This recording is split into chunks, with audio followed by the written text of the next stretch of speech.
you ever felt that someone you cared about started pulling away? Maybe they stopped appreciating you the way they used to. Maybe their texts got shorter, their compliments less frequent, their time with you less enthusiastic, and you feel that sting, that sharp, confusing pain, wondering what changed. The instinct for most people is to panic, to try harder, to prove themselves. But today, I'm going to give you one simple trick that flips this dynamic on its head. Not through chasing, not through convincing, but through an unexpected move, one that brings the power back where it belongs, with you. Here's the trick. Stop feeding the connection that isn't feeding you. I don't mean playing games. I mean a genuine withdrawal of your energy, your time, your attention. When someone shows you they no longer value your presence, the most powerful thing you can do is gracefully step back. No drama, no accusations, just a subtle shift in where you invest your heart. When you do this, something incredible happens. You stop giving them easy access to your kindness, your loyalty, your presence, and suddenly they notice the void. Because real value is often recognized in its absence. People don't value what they believe will always be there. They value what they realize could be lost. By stepping back, you allow them to experience what life feels like without you filling the gaps. No texts chasing them, no calls trying to reignite conversations they're letting die. You simply redirect your focus inward, into your friends, your passions, your goals, your happiness. This isn't about punishing them. It's about preserving your dignity. It's about reminding yourself and them that your presence is a gift, not a given. Now, here's where the magic happens. Two things are possible. One, they realize what they've been taking for granted and they step up. Or two, they don't. And you're better off because you didn't waste months or years watering a dead plant. Both outcomes are victories because you showed up for yourself first. You decided that your time, your love, and your energy are valuable commodities, and you choose to give them to people who see that value. Here's a truth most people miss. The moment you stop trying to prove your worth to someone, you shift the entire relationship dynamic. You're no longer chasing validation, you're standing in your worth, and from that place, you attract better, either from them or someone entirely new. So if today you're feeling unappreciated, unseen, undervalued, try this trick. Step back. Focus on you. Let your silence speak where words have failed. And watch what happens. You just might find that the person you wanted so badly to notice you suddenly can't stop thinking about you.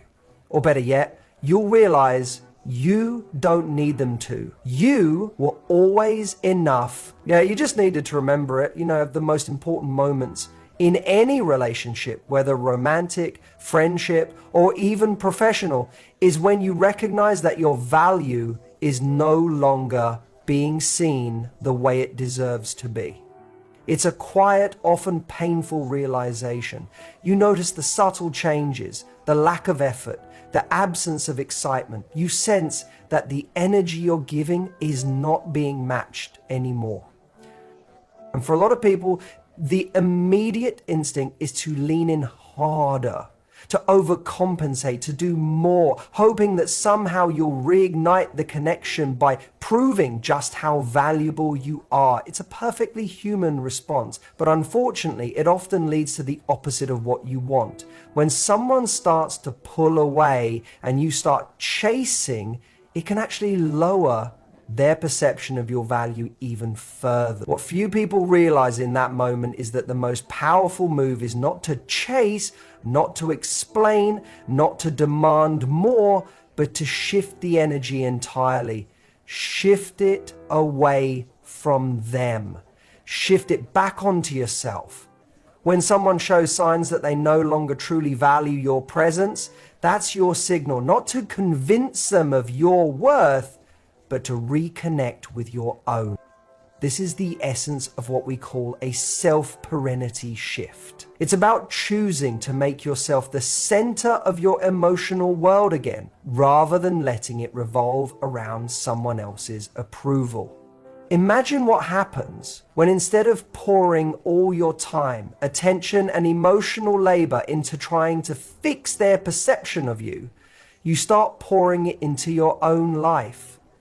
You pick up the things that light you up inside. You recommit to your passions. You invest in your friendships, your growth, your happiness.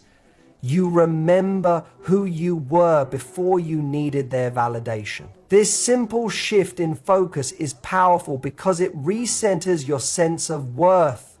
It moves you from a place of seeking to a place of standing. Instead of asking, how can I make them see my value? You're saying, how can I live in a way that reminds me of my own?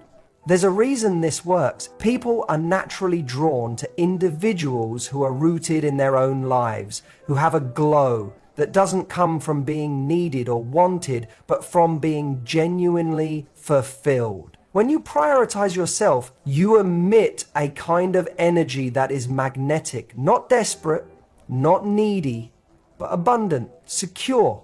And it's that security that makes people sit up and take notice. They start to feel the difference. They realize they are no longer the center of your world.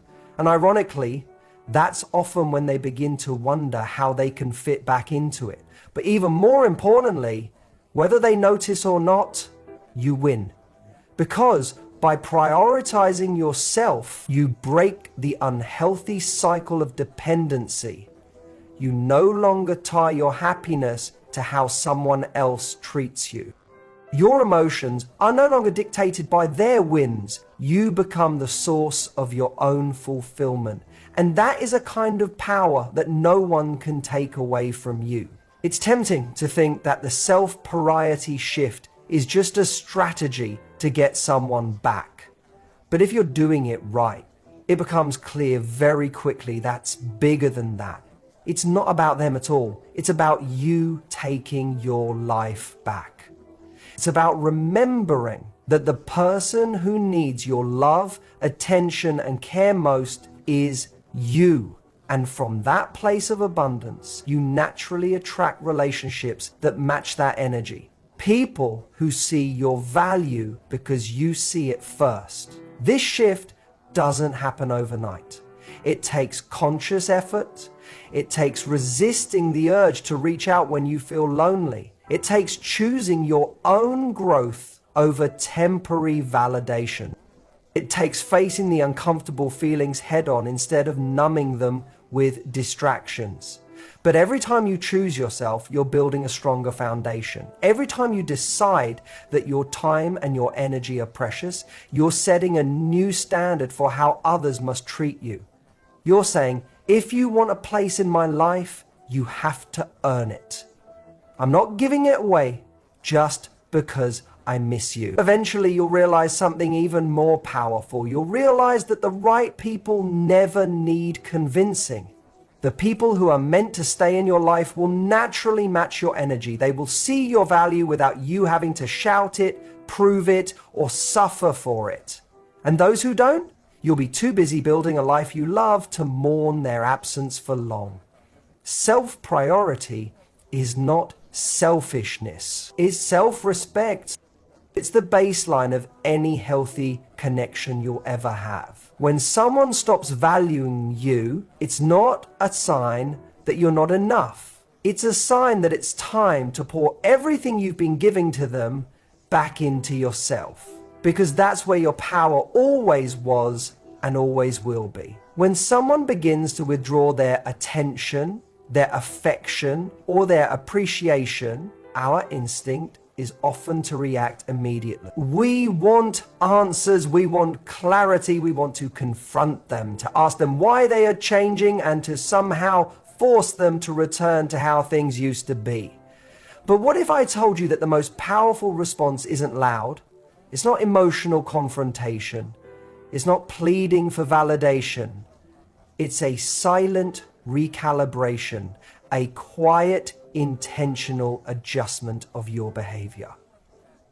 An energy that speaks louder than any words ever could. Silent recalibration means recognizing when the dynamics have shifted and choosing not to fight for a spot in someone's life. It means stepping back without announcing it. No dramatic messages, no ultimatums, no desperate explanations. You simply adjust. You become a little less available, a little less eager. You slow the flow of energy you are pouring into the connection and begin investing it somewhere else, somewhere that appreciates it. Even if right now that somewhere is just within yourself. The power of this move lies in its subtlety. You're not trying to punish them. You're not being passive aggressive. You're simply recognizing reality and responding with dignity. Your silence sends a clear message. I noticed, I felt the change, and I respect myself enough not to beg for what should be given freely. People often underestimate the impact of absence. They think that if they step back, they will be forgotten. But the truth is, when your presence has genuine value, and if you've been real, kind, and consistent, it absolutely does. Your absence leaves a space that is impossible not to notice. It creates contrast. It creates reflection. When you were always available, your energy was taken for granted. It became expected, like background noise. But when you withdraw that energy silently, the sudden stillness is deafening. It makes the other person feel the weight of what they are losing. And here's the beauty of silent recalibration. It protects your peace. Instead of getting sucked into endless conversations trying to force someone to care, you simply step back and give them the space to either come towards you or fall away. Both outcomes reveal the truth. If they value you, your graceful withdrawal will awaken something in them. They will notice, they will miss you. And if they don't, then your silence saved you months, maybe even years of emotional investment in a one-sided connection. This is emotional maturity in action. It's refusing to scream for attention. It's knowing that true value does not need to chase. It stands still, confident in what it offers. It understands that the right people will recognize it and the wrong people will teach you to reserve it for those who do. The most difficult part about silent recalibration is dealing with your own emotions in the meantime. When you pull back, it will feel uncomfortable. You will battle urges to reach out, to clarify, to seek reassurance. You will question whether you're doing the right thing. But growth often lives in that discomfort. Every time you choose to sit with your feelings, rather than acting on them impulsively, you strengthen your emotional muscles. You teach yourself that you are capable of navigating uncertainty without surrendering your dignity. Eventually, something shifts. The silence that once felt heavy begins to feel like peace. You realize you don't have to fight for clarity. People's actions have already given you all the information you need. You don't have to beg for love. The love that is meant for you will never need to be chased. Silent recalibration doesn't just change how others perceive you. It changes how you perceive yourself. It reminds you that your value is not determined by who chooses you or who doesn't. Your value is constant, whether someone else recognizes it or not. And by stepping back gracefully, you allow space for real connections to flourish. One's built on mutual respect, not fear, obligation, or emotional dependency. Not everyone deserves unlimited access to your heart. Some people are meant to be loved from a distance. Some lessons are meant to teach you how to protect your energy. Silent recalibration isn't about closing yourself off. It's about being selective about where you invest your beautiful, powerful, irreplaceable energy. If someone notices your withdrawal and returns with genuine effort, you'll know it's real. If they don't, you'll be too busy evolving, too busy healing, too busy building a life full of meaning to miss what was never truly yours to begin with. Your silence isn't emptiness, it's presence, it's strength, it's self-respect in its purest form. And when you master the art of recalibrating quietly, you stop reacting to the world and start responding to it with the wisdom of someone who truly knows their worth.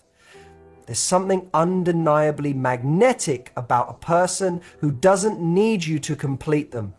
Someone who is full on their own. Someone who brings their own joy, their own peace, their own sense of purpose into every room they walk into. When you stop needing others to validate you, when your happiness is no longer at the mercy of their attention or approval, you unlock a whole new level of attraction, one that is rooted in true independence. People are instinctively drawn to strength. Ways. Not the kind of strength that puts up walls and pretends not to care, but the quiet, grounded strength of someone who knows their value whether or not anyone else acknowledges it. Independence is not about being cold or distant. It's about not making someone else responsible for your sense of worth. It's about showing up fully, offering your love, your time, and your energy, but never making those things the currency of your self-esteem. When you're independent emotionally, you become the opposite of clingy, the opposite of desperate. You're able to give without grasping. You're able to love without losing yourself. And that's rare. In a world where so many people are looking for someone else to fill the gaps inside them, meeting someone who is already full becomes refreshing, even intoxicating. The beauty of independence is that it shifts your entire approach to relationships.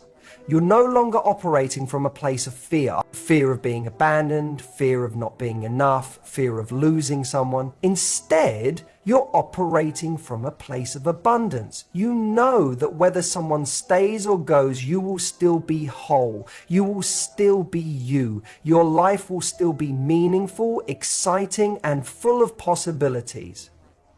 And here's the paradox. The less you need someone to stay, the more likely they are to want to stay. Not because you're playing games, not because you're withholding affection, but because being around you feels good. It feels light. It feels like a choice, not an obligation. People don't want to feel trapped. They want to feel inspired. They want to feel free, and truly independent people offer that kind of freedom without even trying. Think about the people who have left the deepest impressions on you. Chances are they were the ones who didn't need to be chosen to feel valuable. They were already living lives that were vibrant and full. They welcomed connection, but their identity wasn't tied to it. They knew how to be happy alone, and so their love felt like a gift, not a demand. That's what emotional independence offers. It gives you the ability to invite someone into your life without making them the center of your universe. It allows you to enjoy someone's company without making your self-worth dependent on their behavior. And that makes you incredibly attractive because it removes the pressure, the heaviness, the expectation that can often weigh relationships down. When you live this way, you set a new standard, not just for others, but for yourself. You start to realize that you don't want to chase love anymore. You want to attract it. You want to create a life so full, so rich, so alive, that the right person naturally gravitates toward you. And when they do, it won't be because you needed them to rescue you. It will be because your independent, fulfilled spirit called to them like a magnet. Attraction through independence isn't about pretending not to care. It's about genuinely building a life that is too beautiful to put on hold for anyone. It's about having dreams, passions, friends, hobbies, and a vision for your future that excites you whether or not someone else is along for the ride. It's about realizing that love should add to your life, not become your life. When someone senses that you are already fulfilled, they respect you more. They are more likely to see you as a partner, an equal, someone they admire rather than someone they need to fix or save. Independence makes your presence a privilege, not an expectation. It says, I choose to be here, not because I have to, but because I want to. And that choice is what creates real, lasting connection. So if you're wondering how to become more attractive, stop focusing on trying to be chosen. Start focusing on choosing yourself.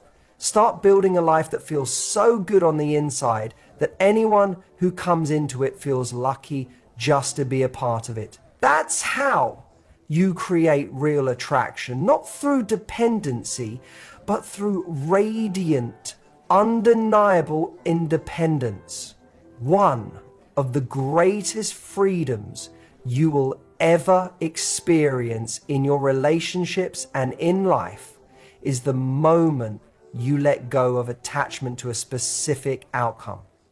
It's when you realize that your happiness isn't tied to whether things go exactly the way you hope. It's when you stop basing your peace of mind on someone else's actions, choices, or feelings. This is what outcome independence looks like. It's not about not caring. It's about caring deeply, but not needing a particular result to feel complete, worthy, or fulfilled. When you're outcome independent, you show up with your full heart. You love, you give, you participate, but you are not crushed if things don't unfold the way you imagined. You're not sitting there tallying every action, every word, trying to predict whether you're winning or losing. You're not living in fear of rejection or disappointment because you trust that whatever happens, you will be okay. You trust that if someone stays, it will be beautiful. And if they don't, it will still be beautiful because it will be. Making room for something better. Outcome independence frees you from the exhausting need to control everything. It allows you to stop trying to manipulate the situation, to stop overthinking every interaction, and to stop living in constant anxiety about what's next. You get to stay present. You get to enjoy the connection for what it is right now, without needing to squeeze it into a perfect narrative of what you think it should become. When you attach your worth to outcomes, you are always at the mercy of forces outside your control. If someone pulls away, you crumble. If someone doesn't choose you, you question your value. If plans fall apart, you feel like you've failed. But when you detach from the outcome, you reclaim your power. You understand that rejection isn't always a reflection of your shortcomings. Sometimes it's just redirection. Sometimes it's the universe moving pieces around to protect you from settling for something less than you deserve. This mindset doesn't make you cold or detached. It actually allows you to connect more authentically. When you aren't clinging to an outcome, you're free to be real. You're free to express yourself honestly without the constant fear of scaring someone away. You can be your true self because you're not performing to secure a particular response. You're not filtering your words to control how someone else feels about you. You're just being you fully, unapologetically. And that authenticity is magnetic. People can feel the difference between someone who is loving freely and someone who is loving with an agenda. When you love from a place of utterance, understanding that work will become resilient, your relationships naturally become healthier, more fulfilling, and more resilient. Outcome independence also teaches you to trust the timing of your life. It reminds you that sometimes the things you think you want most are not the things that will serve your growth. Sometimes the door that closes today is saving you from years of struggle tomorrow. Sometimes the goodbye that breaks your heart is actually setting you free to find a deeper, more aligned love in the future. When you let go of needing a specific outcome, you open yourself up to receive something even better than you imagined. You leave room for miracles, for unexpected blessings, for new opportunities that can only find you when you're not gripping so tightly to the old ones. You make space for joy that doesn't have to look a certain way to be real. Practicing outcome independence doesn't mean you don't care about the results. It means you understand that your well-being isn't tied to them.